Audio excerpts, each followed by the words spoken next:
Well, that was the Microsoft press conference we just watched, Liam. Yeah, it was a thing.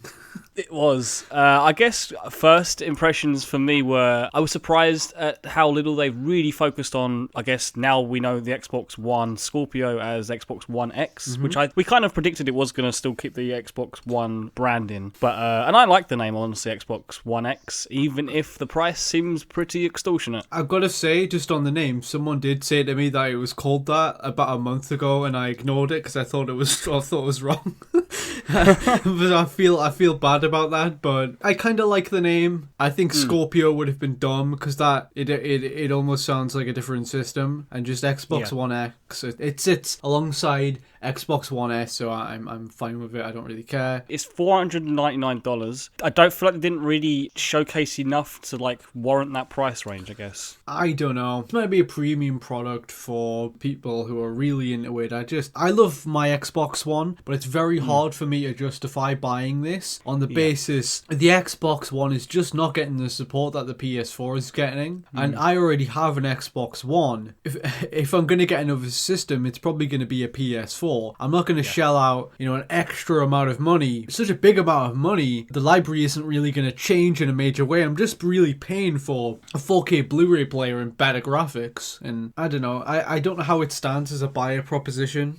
As someone who owns an Xbox One as well, I don't think they necessarily wanted to go out there to prove that you need to definitely upgrade, but for me at least, I don't feel like I need to upgrade, I guess. I guess my point is, from a business perspective, I don't see how it can do that well, because the people who aren't already on board with the Xbox One, I don't see why they would be convinced by this, right? The people who are excited about the Xbox One X and everything, these are people who already own the Xbox One. Outside of that very, very small core group of people, what is there to incentivize them to upgrade? I guess we'll move on to some of the games, because after the hardware stuff, they just basically kept showing games after games. Yeah. Rather than going through every single one individually, because we'll be here all fucking night. Yeah.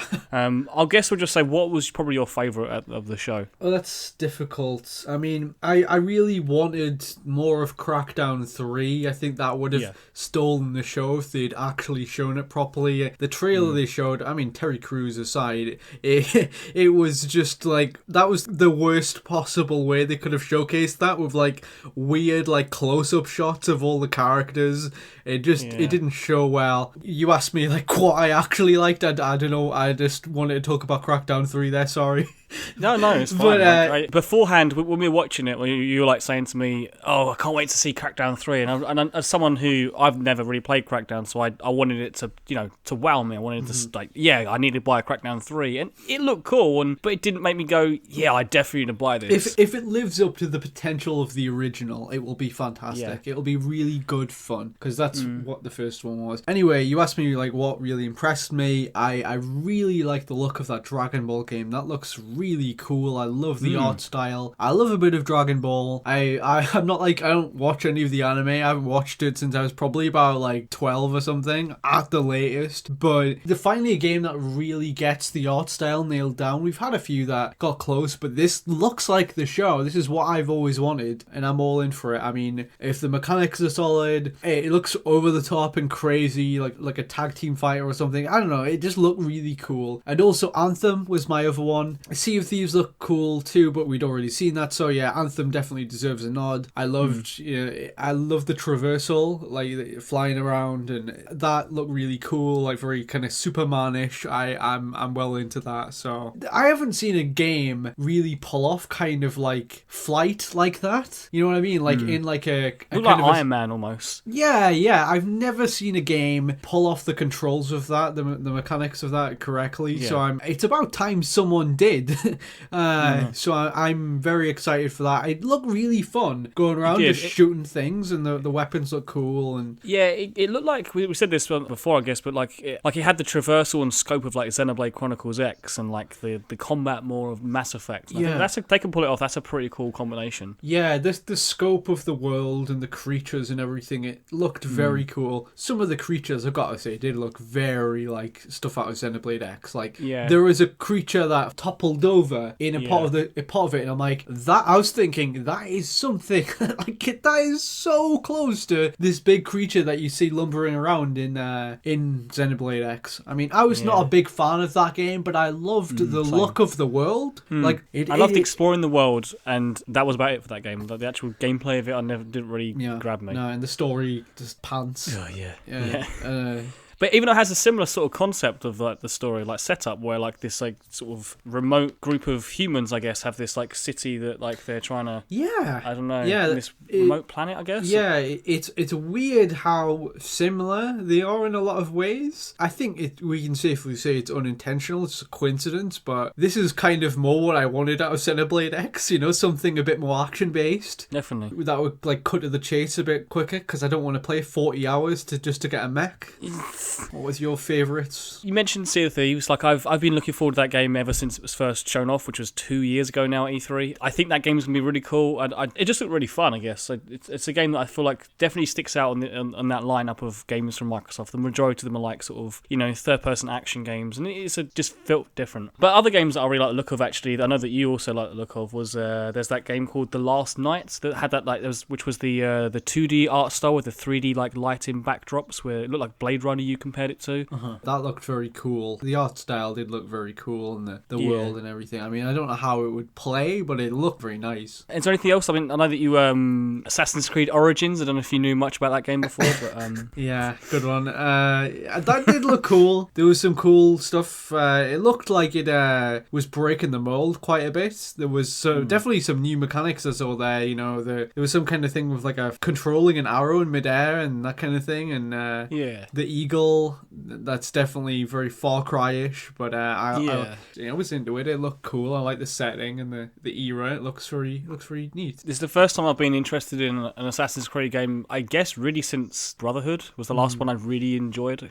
So that was ages ago. If they've made the combat more interesting, I'll try it. Yeah, sure. That is just the thing that put me off about Assassin's Creed. There was a lot of things I noticed in that gameplay trailer, actually, that looked similar to past Assassin's Creed games, like where he would hop between the trees, that like there was this very like similar looking Y-shaped trees that from Assassin's Creed 3, and it's just like that exact same animation was from Assassin's Creed 3. So it's still the same old Assassin's Creed, I imagine, in that sense. There's a lot about Assassin's Creed that I like. I like the traversal, I like jumping around in the parkour, and that's always been really cool, but it's been let down by other things, in my opinion, that just kind of grind it to a halt. And there's lots of boring filler content that bulks up the world, some of which you're kind of forced into doing it. That's just utterly boring to me. Another thing, I said before, I don't like the combat. I find it really dull. Aside from like where you do like the quiet assassinations, that kind of thing. That can be quite cool, but Assassin's Creed's, I don't know, it's never really been the game for me. I've tried really hard to get into it. I quite like the second one, but it's never clicked with me. There was this cool game that I saw. I don't know what name it was, but maybe so you can like flash it up in text when you find it. But it was a game where it was like a 2D side scroller or something, where it was a bit like Brutal Legend but more colourful, and you were like a guy with a guitar. The Artful Escape, I believe that was. Right. You were paying closer attention than I was. I'm fucking knackered. I had about 4 hours sleep last night. Ouch. Yeah,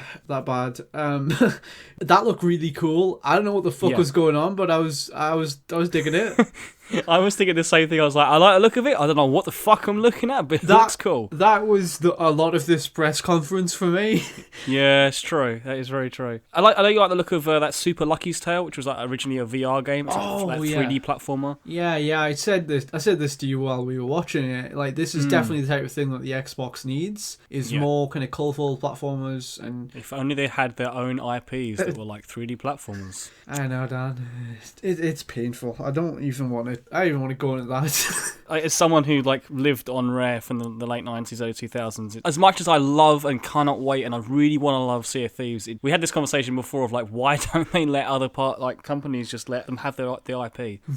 I like the look of the new Life is Strange. I liked the first Life is Strange. There's like some it's like a weird mini series. Before it was like 5 episodes. This is only 3 episodes, which I don't know. You've never played Life is Strange, so I don't want to go bore you too much. This feels like a prequel, so I'm interested in playing it. But yeah, that was was cool. They showed more of Middle-earth, Shadow of War, which Yeah, that's cool. But I don't think that demoed that well. Like, I think that was something that would have only made sense to people who played the first one. And I think a lot of people who played the first one didn't like it that much, to be honest. But I did. I thought it looked cool, but I couldn't really tell what was new other than like kind of like the command and stuff, and that looked kind of boring, to be honest. I mean, I'm sure it will be better when you have it in your hands and you're the person in control of everything, manipulating the strategy, but I don't think that demoed that well. I think they should have spent more time on Crackdown, to be honest. I think that was weird, wasn't it? Like how they demoed quite a bit of game we've already seen a bit of, which was Middle-earth, Shadow of War, and they just literally showed a trailer for Crackdown 3, and it's just like, I want to see more Crackdown 3. I don't think they spent more than 2 minutes on it. It was just bizarre to me. I mean, the game is coming out at the end of this year. It's only been demoed, like, I think twice. And that was like 2 years ago. Yeah, It's a long time ago. It's been in development for years. What the fuck? Just tell us about it. You know, what's going on with the single player? You know, what is the deal with all this? I mean, why the fuck is Terry Crews up in this? I don't understand. I love Crackdown. I can't make heads or fucking tails of this. Also, I noticed that Sumo Digital's name was on it as well, which I thought was very strange. That is weird. I've not heard anything about that, and I'm amazed that I haven't, because I know some people at Sumo Digital, and they've been keeping secrets from me. What else was there? I guess, there's PlayerUnknown's Battlegrounds, which I know that you didn't know much about, but like for a lot of people that's a big deal. I'm interested in getting it. It looks pretty cool. It's been like massive on PC recently. I feel like that Phil Spencer's probably, as soon as he's seen it blown up, it's like on the phone to the developers like, yeah, we want it on Xbox as soon as possible. Yeah, no doubt. It did look cool. I mean, I don't know if that's something I'll play, but I can definitely see the appeal there. Sure. I think that's pretty much it, unless you want to talk about 10 minutes worth of Forza.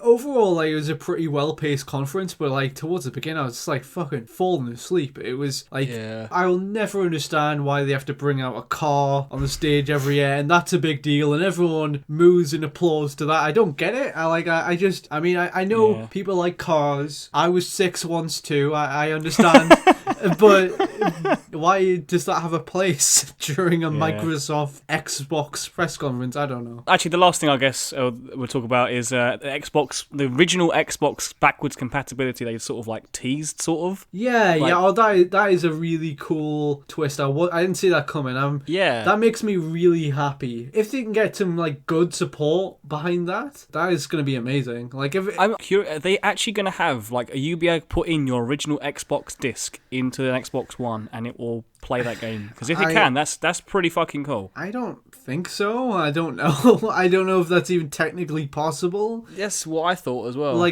You'd need to literally change the disc reader, wouldn't you? I would assume so. I mean, I'm not a technical sort of know-how or anything. I'm not gonna even try to speculate there because I don't know. They didn't give any details. They said, there's more coming next year about that. It's okay. Well, digital is good enough because frankly, it should have happened at the start of the fucking generation, to be honest. I mean, people really applauded that, but I mean, I see that as like, that is the bare minimum that should have happened already. Yeah. Like, there's so many great original Xbox games, you know? Give me some definitely. Blinks the Cat and Phantom Dust and fucking, you know, the original Halos and whatever. I just, why can't I have it? It's weird, but I'm glad they're doing it now. Other than that, I think that's pretty much it. I guess, what's your overall thoughts on the conference? Pretty good, slow start, and it got better. But I think they could have like spread some things out better. There was a lot of these multiplayer shooters at the beginning of the conference that kind of got bundled together, and they kind of just seeped into the next thing. It's like State of Decay 2, PlayerUnknown Battlegrounds, and these other couple of games that are similar. I think, you know, as a casual viewer, exactly what you're saying, it all blurs together, and I didn't catch the titles of the games. It just kind of drifted over my head, and a lot of those kind of similar multiplayer shootery things kind of blur together, and it would have been much more clever to, you know, as you say, intersperse and mix shit up, you know, have these indie 2D platformers or whatever, mix them in with the multiplayer stuff, and then you don't have a whole section where different audiences are just fucking bored, you know what I mean? It just doesn't make sense, but those are my thoughts. Otherwise, I kind of enjoyed it. It was fine, I guess. It's like a 7 out of 10 if we want to. I'd give it 6 or 7. Right. It was fine. There wasn't any real big hitters. The biggest hit would have been Anthem if we didn't know it was already going to be there. Yeah. Other than that, it was fine. But I guess wait to see what happens with Sony and Ubisoft and Nintendo now. Not enough Crackdown. That's the takeaway here. That will be the same for Sony's press conference and the Nintendo event. Not enough Crackdown. That's my verdict on this year's E3. Not enough Crackdown. I'm done. Thanks for joining me.